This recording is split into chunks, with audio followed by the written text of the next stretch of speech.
গরম হয়ে যাচ্ছে, জানলাগুলো খুলে দেন, সব জানলাগুলো খুলে দেন, ওটা ওটা ওঠো, জানলাগুলো খুলে দেন, জানলাগুলো খুলে দেন। তো হারমোন জানলা দরজাগুলো খুলে দেন, জানলা দরজাগুলো, গরম লাগবে না। তো হারমোনিয়াম আর বাজে না, হারমোনিয়ামে আর কি বাজতেছে না। তো অনেক চেষ্টা করতেছে হারমোনিয়াম বাজানোর জন্য, আর হারমোনিয়াম বাজে না।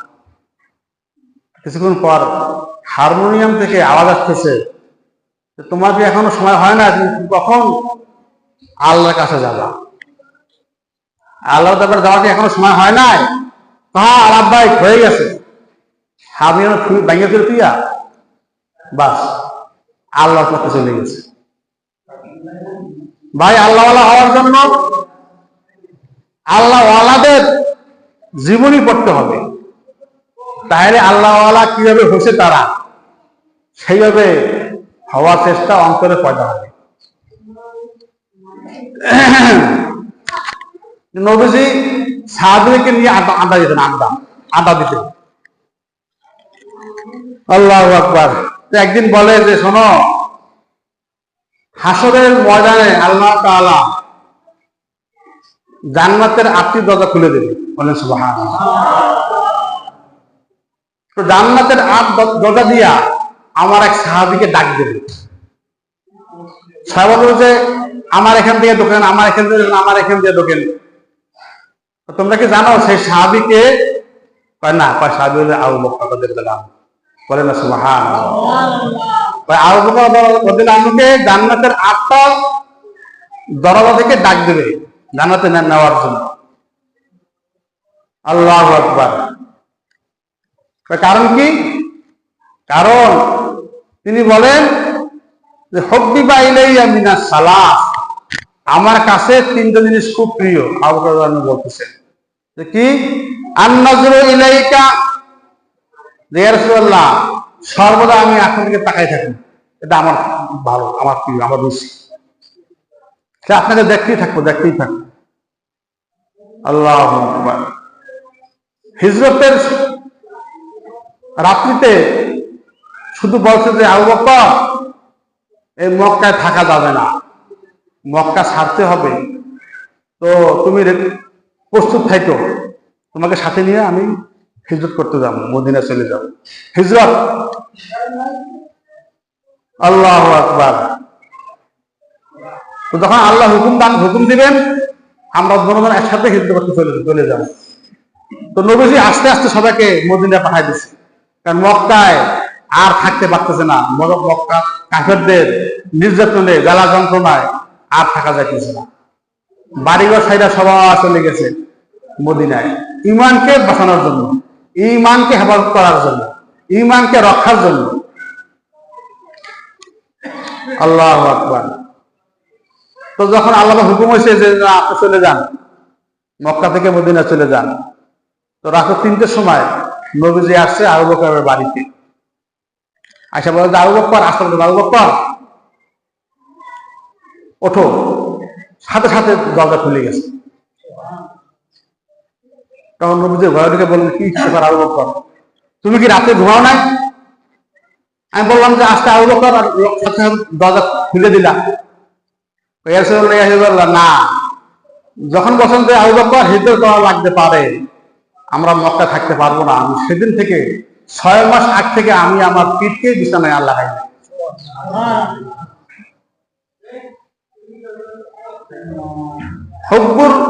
হুব্বুন নবী মিনাল ঈমান, যে যাকে ভালোবাসে সে তাকে অনুসরণ করে, তাকে মানে, তাকে মডেল বানায়। যে যাকে ভালোবাসে তাকে সে পুরোপুরি মানে, মানাটা আসে ভালোবাসার থেকে।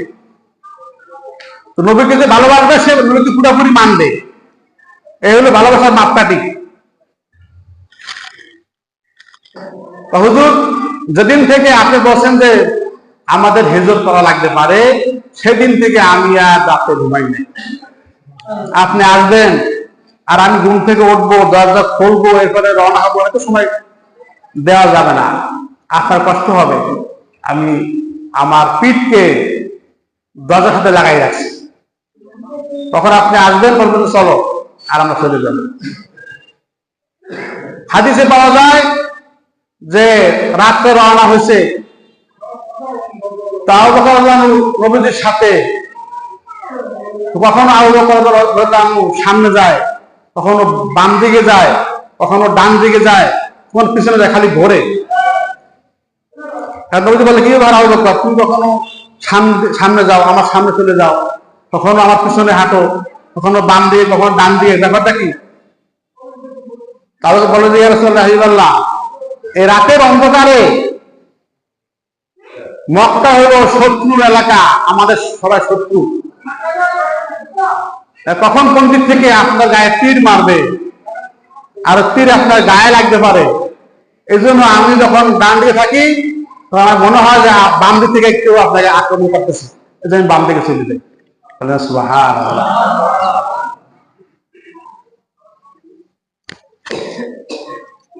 আল্লাহু আকবার। এই জন্য তো আবু বকর রাদিয়াল্লাহু পুরা উম্মতের মধ্যে 1 নম্বর মুমিন। 1 নম্বর কি? সর্বশ্রেষ্ঠ মুমিন। আর কি? ইনফাকু মালি আলা হুব্বিকা, আমার সমস্ত মাল আমি আপনার ভালোবাসা ব্যয় করে দিই, আর আমি গরিব হয়ে যাব। আমি কি হয়ে যাব বলেন? আবু বকর রাদিয়াল্লাহু গরিব ছিলেন না, গরিব হয়ে গেছে। কিভাবে হয়েছে? সমস্ত মাল দান করতে করতে করতে করতে একদম নিঃস্ব হয়ে গেছে, ফকির হয়ে গেছে। তো একদিন বুখারীর বর্ণনা, সালার শট গায়ে দিয়া একবার নবীর কাছে জিবরাইল আসলো, মাথায় সালাসরের পাগড়ি, গায়ে সালাসরের জামা, সালাসরের পায়জামা। এখন কি ব্যাপার জিবরাইল, তোমার লেবাস এমন কেন যে মাথায় সালাসরের পাগড়ি, গায়ে সালাসরের জামা? শুধু আমার না, আজকে আসমানের সকল ফেরেশতারা সালাসর পরিধান করেছে। কারণ কি? কারণ আপনি জানেন না? না, আপনার সাহায্য আবু বকর গরিব হইতে হইতে, দান করতে করতে গরিব এমন হওয়া হয়েছে যে সে এখন সালাসর গায়ে দিয়ে রয়েছে। তার সম্মানের জন্য আজকে আমি জিবরাইল সালাসর গায়ে দিছি, আর আসমানের সমস্ত ফেরেশতারা সালাসর গায়ে দিছে।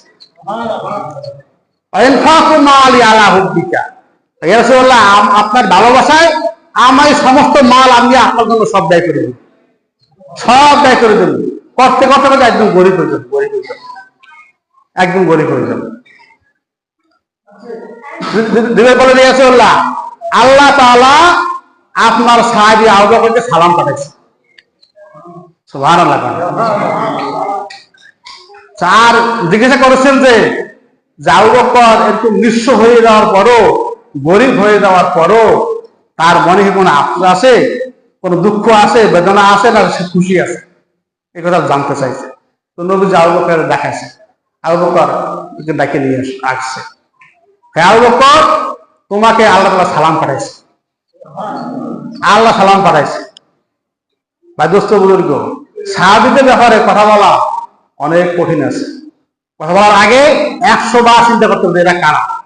আল্লাহ বলেন, রাদিয়াল্লাহু আনহুম ওয়া রাদু আনহু লাকাদ জাআকুম রাসূলুম মিন আনফুসিকুম আজিজুন আলাইহি মা আনিতুম হারিসুন আলাইকুম বিল মুমিনিনা রাউফুর রহিম।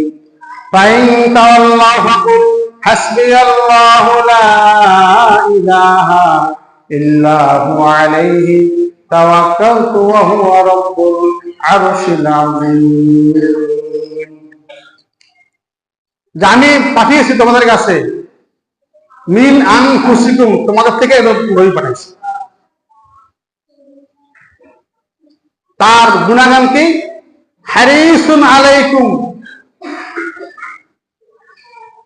তার দেহ ছিল অত্যন্ত নরম। আর কিভাবে মানুষ মুমিন হবে এর প্রতি ছিল অত্যন্ত প্রবল লোভ ছিল, যে কিভাবে মানুষ মুসলমান হয়ে যাবে, মুমিন হয়ে যাবে। আর তার সাহাবীরা কেমন ছিল? রাদিয়াল্লাহু আনহুম ওয়া রাদু আনহু, আল্লাহ বলেন যে আমি তাদের উপরে রাজি খুশি হয়ে গেছি। সুবহানাল্লাহ, আমি আল্লাহ রাজি হয়ে গেছি তাদের উপরে। এখন বলি ভাই 500 টাকা দান করেন না, কোটি কোটি টাকার মালিক, পকেটের টাকা বাইরে হবে, ঠিক আছে? আর সাহাবীরা করছে কি সব দিয়ে গেছে, দিয়া একটা নিঃস্ব হয়ে গেছে, সালাতের গায়ে দিয়ে বলছে সব দিয়ে দিয়েছে। তার নাম হলো আবু বকর রাদিয়াল্লাহু তাআলা আনহু। আল্লাহু আকবার। বলেন যে আর কি ভালোবাসো? কয় যে ওয়ান তাকুনা বিনতি ফি বাইতিকা, হে রাসূলুল্লাহ আমার মেয়ে আপনার স্ত্রী হবে, আমি এটা ভালোবাসি। আমার মেয়ে কি হবে? আপনার স্ত্রী হবে। আবু বকর জানতেন যে নবীর ঘরে খাওয়ার নাই, ঘর নাই, দুয়ার নাই, বাড়ি নাই, জায়গা নাই, জমি নাই, টাকা নাই, পয়সা নাই, কিছুই নাই। কথা বলা জানতেন না? জানতেন, হ্যাঁ জানতেন যে কয়েক মাস যাইতো নবীদের ঘরে আগুন চুলে আগুন যাইতো না, একটা খাজুর খেয়ে থাকতেন, একটা খাজুর। হাদিসে এসেছে নবীজি একবার গেলেন মা ফাতেমার ঘরে, ফাতেমা দরজা হলো, দরজা খোলে না, দরজা খেয়ে রাখছে। কি হয়েছে? দরজা খোলো, দরজা খোলে না। তো নবীজি বুঝতে পারছেন যে মনে হয় যে ফাতেমার গায়ে পোশাক নেই, এই জন্য দরজা খুলতেছে না। তো নবীজির গায়ের চাদর এইরকম দরজার উপর দিয়ে ফাঁক দিয়া দিয়ে দিয়েছে, এটা তুমি গায়ে দাও। তো গায়ে দেওয়ার পরে দরজা খুলছে, বলো যে ইয়া রাসূলুল্লাহ আজকে আমরা 5 দিন উপবাস। কদিন বলেন? 5 দিন উপবাস। বা এগুলো বলার অর্থ হইলো যে আমি আমার অনেক টাকা পয়সা আছে, বাড়ি আছে, গাড়ি আছে, জমি জমা আছে, টাকা পয়সা, তবুও আরো ইনকামের জন্য নামাজ ছেড়ে দেখলে বেঠে কথা বলে না। আরো কেমন ধনী হবো, আরো কেমন টাকা হবো, এই জন্য নামাজ বাদ, রোজা বাদ, দিন ইসলাম সব বাদ দিয়ে আমার টাকা লাগবে আগে। কথা বলে না। আমি আমার যা আছে আমি খাইয়ে করতে পারবো, আরো একটা মৃত্যু করতে পারবো, সুন্দর মতো চলে যেতে পারবো, তবুও আরো টাকা দরকার আমার, এই জন্য আমার দিন ইসলাম সব বাদ দিয়া আমি টাকার পিছনে ছুটতেছি। নামাজের খবর নাই, রোজার খবর নাই, হালাল হালামের বাসাই নেই, আমার টাকা লাগবে। কথা বলে না। টাকা হলো আমার আসল, কারণ আমি যে আমার যে 5খানি আছে, আমার আরো 5খানি জমি কিনতে হবে, এগুলো আমার টার্গেট। ভাই শুনেন, টাকা পয়সা ইনকাম করা এটা হারাম না, নাজায়েজ না, কিন্তু ইসলাম সাথে থাকতে হবে, ইসলাম। তবে আপনার টাকায় আপনাকে ফায়দা পৌঁছে দিবে, উপকার হবে আপনার এই সম্পদে। কি জানেন, ইসলাম না থাকে আপনার সম্পদের সাথে, তাহলে সম্পদ আপনাকে ধ্বংস করে দেবে দুনিয়া এবং আখেরাতে। দুনিয়া কি বলেন এবং আখেরাতে। এক লোক বলে যে ভাই আমি আজকে বৃদ্ধাশ্রমে, আর আমার 4টা ছেলে আমেরিকায় বাড়ি করছে, 4টা ছেলেকে আমি আমেরিকায় পড়াইছি, সর্বশ্রেষ্ঠ ভার্সিটিতে পড়াইছি, অক্সফোর্ড বিশ্ববিদ্যালয়তে পড়াইছি, এখন তারা আমাকে বৃদ্ধাশ্রমে রেখে তারা আমেরিকা চলে গেছে। তাহলে কি হলো? আপনার এই সম্পদে আপনাকে কি করছে? দুনিয়াতে অবদস্থ করছে। বলেন, সম্পদে সে খাইতে পারতেছে না, ছেলেদেরকে ভালো জায়গায় পড়াইছে, বড় ডাক্তার বানাইছে, এখন সে নিজে বৃদ্ধাশ্রমে মানে এতিমখানার মধ্যে আসে, এতিমখানায়। সেই জন্য ইসলাম যদি না থাকে আপনার সম্পদের সাথে, সম্পদে আপনাকে ধ্বংস করবে। আর কি হবে? হাসরের ময়দানে কি হবে? এই সম্পদকে আগুনে আল্লাহ পাক জ্বালাই দেবে। হাযা মা কানাসতুম লিআনফুসিকুম, আল্লাহ পাক বলবেন যে এটা তোমার সম্পদ, যা তুমি সঞ্চয় করছিলে দুনিয়াতে, এখন তুমি এটা ভোগ করো। ফাযুকু মা কুনতুম তাকনিজুন ইয়াওমা ইউহমা আলাইহা ফি নারি জাহান্নামা ফাতুকওয়া বিহা জিবাহুহুম ওয়া যুহুরুহুম ওয়া জুনুবুহুম হাযা মা কানাসতুম লিআনফুসিকুম ইয়াওমা ইউহমা আলাইহা ফি নারি জাহান্নামা। তাই সম্পদকে আল্লাহ তাআলা হাসরের ময়দানে আগুনে নিক্ষেপ করবে, ফি নারি জাহান্নামা ফাতুকওয়া বিহা জিবাহুহুম, এটাকে পোড়াইয়া একদম আমটা বানাইয়া এরপরে এটা দিয়া কপালে দাগ দেবে, এটা আপনার সম্পদ। বাজারে এই পাশে দাগ দেবে আর পিঠে দাগ দেবে, মানে শেখা দেবে, পোড়া দেবে। আল্লাহ বলবেন যে হাযা মা কানাসতুম লিআনফুসিকুম, এটা তোমার সম্পদ যা তুমি দুনিয়াতে সঞ্চয় করছিলে আমাকে বাদ দিয়া, ইসলামকে বাদ দিয়া, নবীকে বাদ দিয়া। ফাযুকু মা কুনতুম তাকনিজুন, আজকে তুমি এই সম্পদের স্বাদ আস্বাদন করো, মজা লও। এখন সম্পদ কেমন মজা, এটা দেখো। আল্লাহ বলবেন। আর সাহাবীর কারণ কেমন ছিল? মা ফাতেমার ঘরে 5 দিন খাবার নাই, হাসান হোসেনের খাবার নাই, উপবাস। তো নবী দেখেন যে ক্ষুধার জ্বালায় জিব্রা বাড়িয়ে গেছে হাসান হোসেনের। তো নবীজি কাছে ডাকছে, কোলে নিয়া নবীজির জিব্বা তাদের মুখে ঢুকে দিচ্ছে। সুবহানাল্লাহ। বলে তোমরা এখন আমার জিব্বা থেকে তোমরা এখন স্বাদ নাও, কিছু স্বাদ গ্রহণ করো, কিছু ক্ষুধা নিবারণ করো। হাসরের ময়দানে আল্লাহ বলবেন, গুত্তু আবসারাকুম, এই দুনিয়া মানুষ সবাই তোমরা চক্ষু দিতে করো, চক্ষু নামাও, চোখ নামাও, চোখ নামাও। হাসরের ময়দানে আল্লাহ চোখ নিচে নামাও। কেন? এখন পরশুরাত পার হবে মা ফাতেমা, কেউ দেখবে না, চোখ নামাই দাও। বলো সুবহানাল্লাহ। হাসরের ময়দানে ঘোষণা হবে যে তোমরা এখন চক্ষু নামাই বলো, কারণ এখন মা ফাতেমা নবীজির কন্যা এখন পরশুরাত পার হবে, সবার চক্ষু নামায় রেখে তোমার দেখবা না। আগে জানেন হাসরের মধ্যে সবাই থাকবে উলঙ্গ, কেউ গায়ে কোনো পোশাক থাকবে না, সবাই থাকবে উলঙ্গ, একদম উলঙ্গ থাকবে, সবাই চক্ষু নামায়। কেমন সম্মান হবে হাসরের ময়দানে? দুনিয়ায় একটু অসম্মান, দুনিয়ায় একটু কষ্ট, হাসরের ময়দানে কত সম্মান। সবার চক্ষু নামাও, এই এখন ফাতেমা নবীজির কন্যা পরশুরাত পার হবে। আল্লাহু আকবার।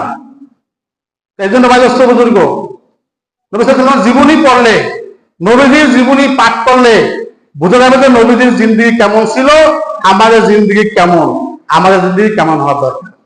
ঠিক ভাই বলেন?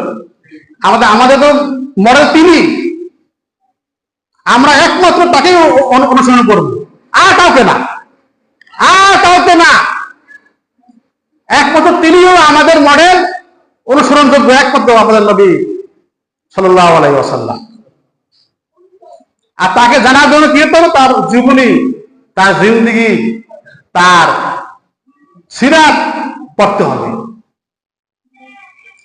বলেন ঠিক? আল্লাহ আমাদের সকলে শুনে পড়েন নাই।